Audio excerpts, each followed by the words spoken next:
Good morning student. आज हम करने जा रहे हैं बिंदुसार। लास्ट वीडियो में हमने डिस्कस कर लिया था चंद्रगुप्त मौर्य के बारे में। देखिए स्टूडेंट, हमने देख लिया कि जो मौर्य साम्राज्य है उसका अस्तित्व बना रहा था 322 बीसी यानी बिफोर क्राइस्ट से लेकर 185 बीसी यानी बिफोर क्राइस्ट तक।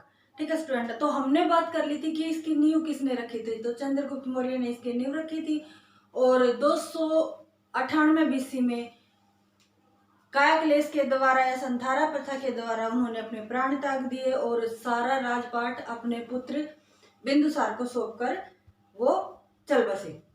अब बात कर लेते हैं कि चंद्रगुप्त मौर्य का उत्तराधिकारी कौन था। बिंदुसार था।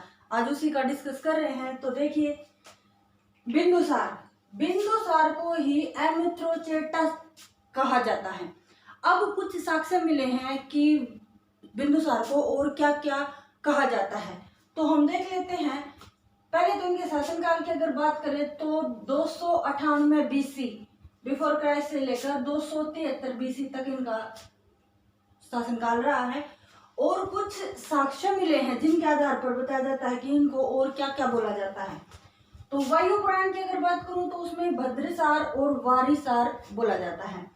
जैन धर्म की अगर बात करूं तो उसमें सिंह सेन कहा जाता है बिंदुसार को। इनको उपाधि मिली थी अमित्र घात की। इसका मतलब होता है शत्रु विनाशक, यानी कि बिंदुसार ही वो शासक था जिसको शत्रु विनाशक कहा जाता था।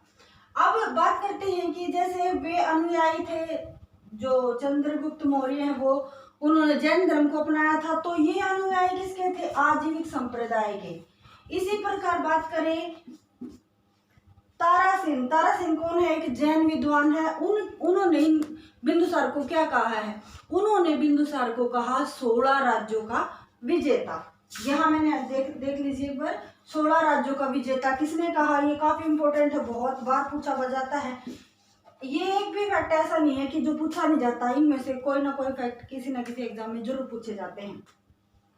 तो ताराचंद को 16 राज्यों का विजेता कहा है। अशोक को अवंती का गवर्नर बनाया था बिंदुसार ने अपने शासनकाल के दौरान।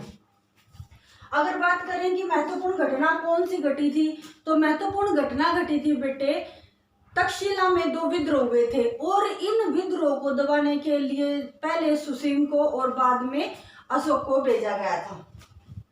अगर बात करें कुछ साक्ष्यों के आधार पर यह कहा जाता है कि बिंदुसार ने विदेशी राजा या विदेशी शासक जो सीरिया के थे, उनका नाम था एंटियोकस प्रथम, इनसे 3 चीजें मंगवाई थी: मदिरा, सूखे अंजीर एवं एक दार्शनिक। अब वो दार्शनिक कौन सा था स्टूडेंट?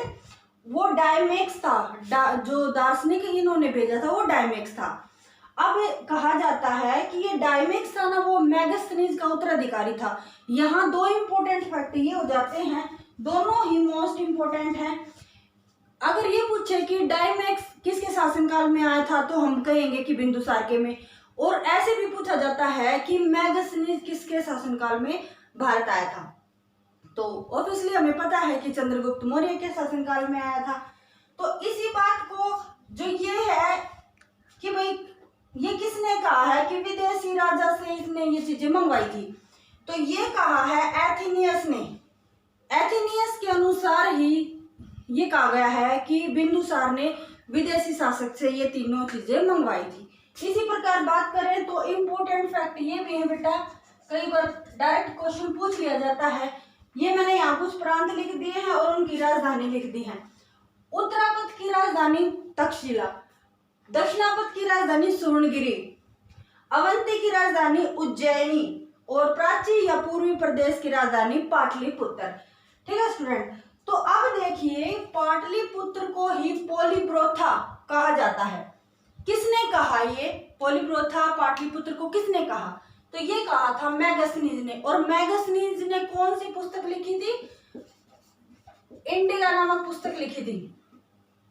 इंडिका नामक पुस्तक लिखी थी इसने। और मैगस्थनीज ने ये कोटेशन बोला था कि भारतीय लिखने की कला नहीं जानते, कि भारतीयों को लिखना नहीं आता।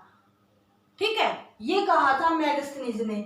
और चंद्रगुप्त, ये जो मैगस्थनीज था जो चंद्रगुप्त मौर्य के दरबार में आया था, इन्होंने एक बात और कही थी, मौर्य साम्राज्य, इसने अपनी जो पुस्तक है इंडिका उसमें इस चीज को डिफाइन किया है कि जो मौर्य साम्राज्य है ना उसका समाज 7 भागों में बटा हुआ है, यानी कि समाज का जो विभाजन है वो 7 भागों में बटा हुआ है।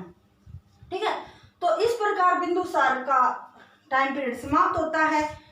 273 ईस्वी में उनकी मृत्यु हो जाती है। तो मिलते हैं नेक्स्ट इनके उत्तराधिकारी अशोक के साथ, जो कि एक महान सम्राट के रूप में उभर कर सामने आए। आई थिंक आपको ये वीडियो पसंद आई है, तो thanks for the watching this video.